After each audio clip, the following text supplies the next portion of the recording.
what self-love is. What is that elusive idea that maybe you've been searching to understand and deepen the relationship with yourself? I can explain self-love with two other words. It is wholeness and it is integration.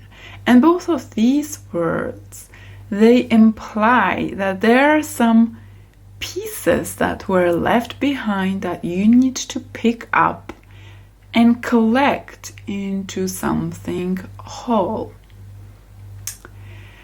And this is a really great way of understanding, because you have to make sure that you get the idea that you are not just one face to yourself. You're not just one identity. You're not just one belief. You're not just one idea. You're not just one desire. You have all those conflicting and contradicting parts of you, conflicting desires, something that you really want to pursue and something that puts you down for even wanting to consider this. Maybe you having a certain goal in your life, but then shaming yourself and not believing and criticizing yourself for not being able to get to that goal.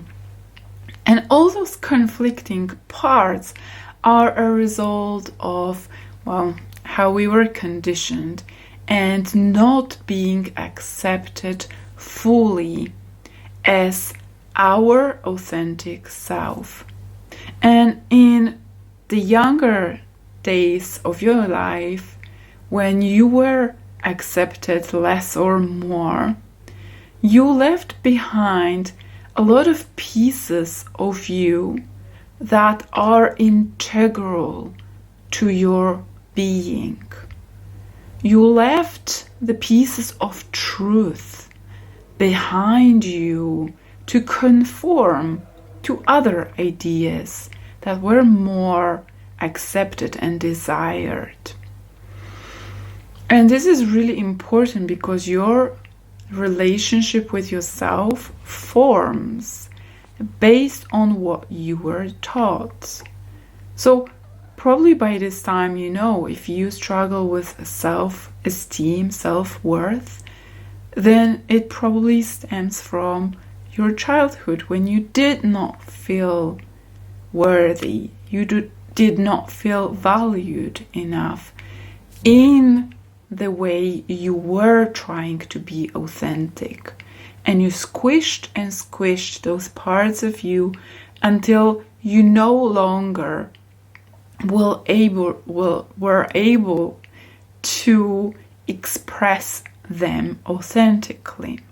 And this is where the integration and the idea of wholeness comes in. It's when you can hold those different parts of you, when you understand yourself as a collection, a constellation of all those different parts that are imperfect and contradicting, and holding it from a higher and higher perspective.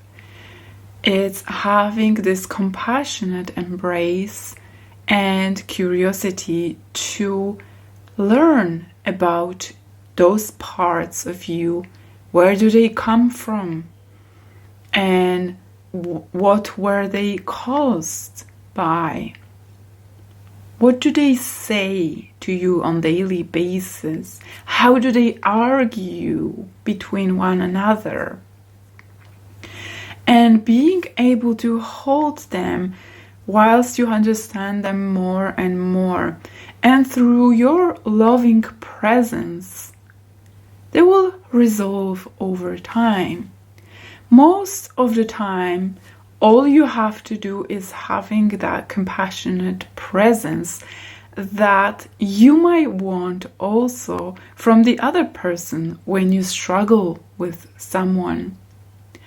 So as I say, our relationship with ourselves can be easily reflected and understood by our ways of relating to other people. And for the same reason, by knowing what you need from another person, you might know what you need for yourself. And one of the things I started saying is that unconditional presence, that being with what already is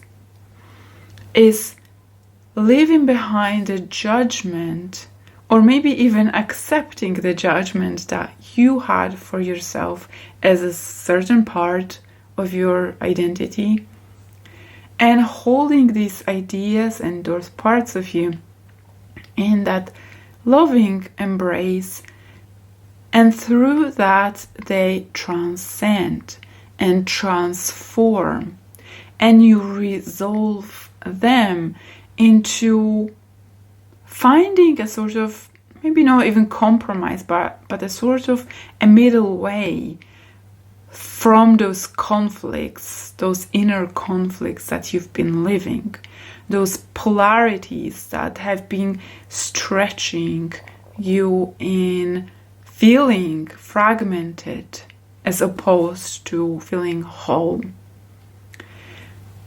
When you resolve them through your presence, by being curious, by trying to understand, you resolve them because you transcend them. You resolve them because they are transformed by your presence, wanting to understand, wanting to hear them, and sometimes having to negotiate a little bit with yourself. But the first step comes from your understanding, your curiosity, your releasing of the judgment. And when you have that presence for yourself, you also release the resistance that you might be feeling so much in your life, the anxiety, the disallowing of certain emotions is telling yourself what should be, how you should behave, how you should act, where you should have been by now, all the things you should have in your life acquired, maybe. You know, the ideas that you project on yourself because of what you have absorbed from the external world. And by that loving presence and compassion, you release the resistance to what is. Because for the better of or worse, this is already here.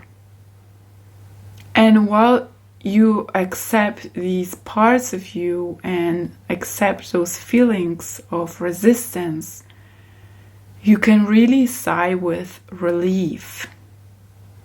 You can sink deeper into your state of being by simply witnessing yourself and having an idea of you as a multidimensional being, where you can acknowledge that you're not all perfect, that you're not just positive, that you don't have to be the best person in all those situations, that you don't have to be right, that you have also shadow parts in you that are less perfect, that are less desired, and having compassion to them existing in the first place, holding space for your shame, holding space for your insecurities, holding space for being less than you thought you would be